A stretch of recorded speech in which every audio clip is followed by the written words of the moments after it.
अध्यक्ष महोदय, औचित्यावरती बॅलेटवरती माझं नाव आलेलं त्या ठिकाणी आहे आणि माझा जो विषय आहे तो विषय सन्माननीय जयंत पाटील साहेबांनी माझ्या माहितीनुसार त्यांचं नाव बॅलेटवरती नसताना सुद्धा त्यांनी तो विषय मांडलेला आहे।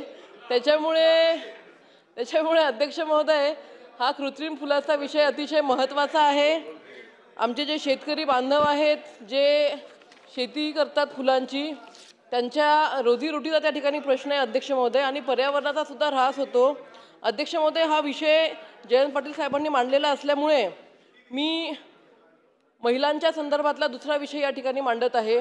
महिला व बाल विकास विभागाअंतर्गत चालवण्यात येत असलेल्या क्रांतिज्योती सावित्रीबाई फुले बाल संगोपन योजनेअंतर्गत प्रत्येक महिन्याला लाभार्थी बालकाला रुपये 2250 आर्थिक मदत केली जाते व ही मदत थेट त्या बालकांच्या खात्यामध्ये त्या ठिकाणी जाते।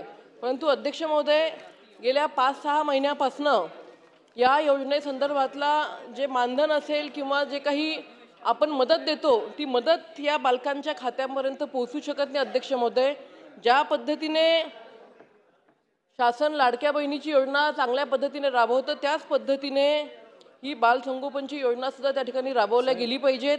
अध्यक्ष महोदय, त्याचबरोबर ज्या आपल्या महाराष्ट्रातल्या वृद्ध महिला आहेत, संजय गांधी निराधार असतील, श्रावणबाळ योजना असेल, यांच्या सुद्धा लाभार्थ्यांना त्यांचं जे मानधन आहे हे 3-3, 4-4 महिने त्या ठिकाणी मिळत नाही।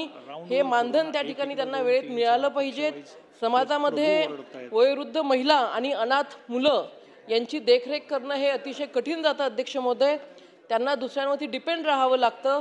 त्याच्यामुळे माझी विनंती आहे की या दोन्ही योजनाच्या संदर्भामध्ये आपण नियमितता ठेवून दर महिन्याला त्यांचं मानधन त्यांच्या खात्यामध्ये अध्यक्ष महोदय आलं पाहिजे। धन्यवाद।